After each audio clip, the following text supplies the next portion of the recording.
Did everyone catch that Pokemon presentation earlier this week?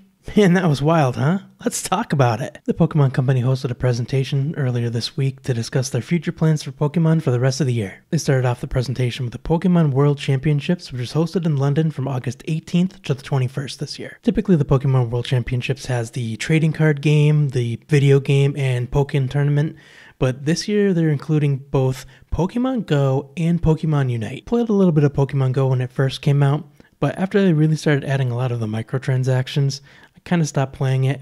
I haven't really heard much about it, but it does look like it's still being played all around the world, and that's kind of cool. They showed off the prize, which is this really sweet Pikachu trophy. That thing is awesome. Just check it out. Next, they showed what's coming to Pokemon Unite, including new Pokemon, new events, and new campaigns. They also talked about an electrifying all-new battle mode called Pika Party, where all the Pokemon on the field are Pikachus.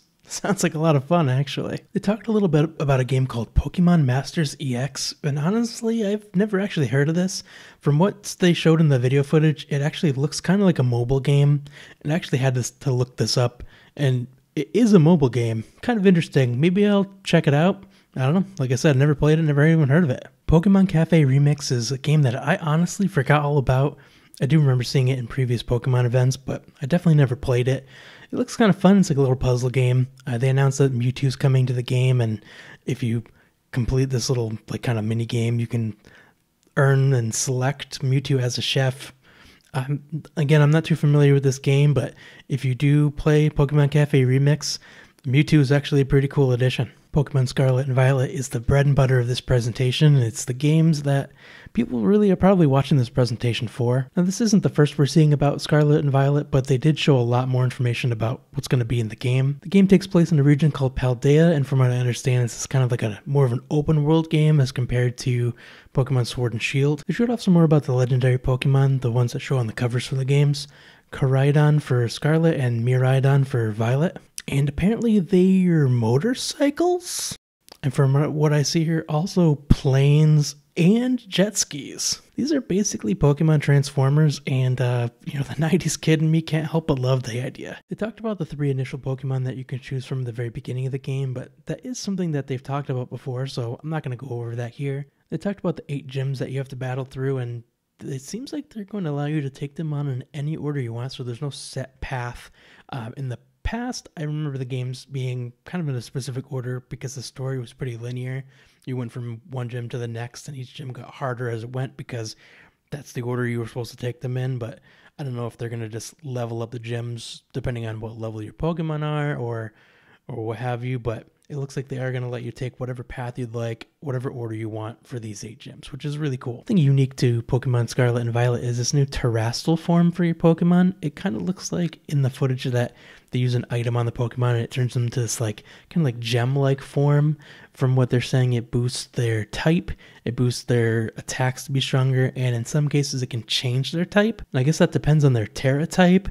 I'm not sure about this. They didn't really give us a whole ton of information on this, but it does look kind of interesting. They briefly mentioned this treasure hunt. I don't know if it's like an event in the game or maybe just like a whole part of the game. They didn't really talk about it. They mentioned the treasure hunt, but didn't give us any specific details. So it's hard to say exactly what's going on. They did announce a few Pokemon that are unique to Scarlet and Violet, but the one that's really the most notable is Fido, the bread puppy Pokemon. I thought this was a pretty awesome Pokemon. I'll read the Pokedex entry for you, and it's pretty kind of interesting. It says, Fido's skin has elastic qualities and is both firm and soft at the same time. When these Pokemon become excited, they intimidate their opponents by puffing up their bodies to appear bigger. Fido ferments things in its vicinity using the yeast in its breath. The yeast is useful for cooking, so this Pokemon has been protected by people since long ago. One thing that was actually kind of disappointing was they missed out on a lot of opportunities for puns in this Pokedex entry. Like they could have said that Fido puffs up its body to rise to the occasion, or they could have said that Fido is purebred. I mean, they missed out on so many. To be honest, this Pokedex entry is kind of half-baked. Fido, you are the apple of my eye. You deserve butter. Okay. Alright, I'll give it a rest. Scarlet and Violet are scheduled to release November 18th of this year, and hopefully we'll find out some more information before then, but it does look like a really great game, and they really did pack a lot of information in this presentation. Does a Switch Lite with 5G connectivity interest you? check out this video, and I'll see you in the next one.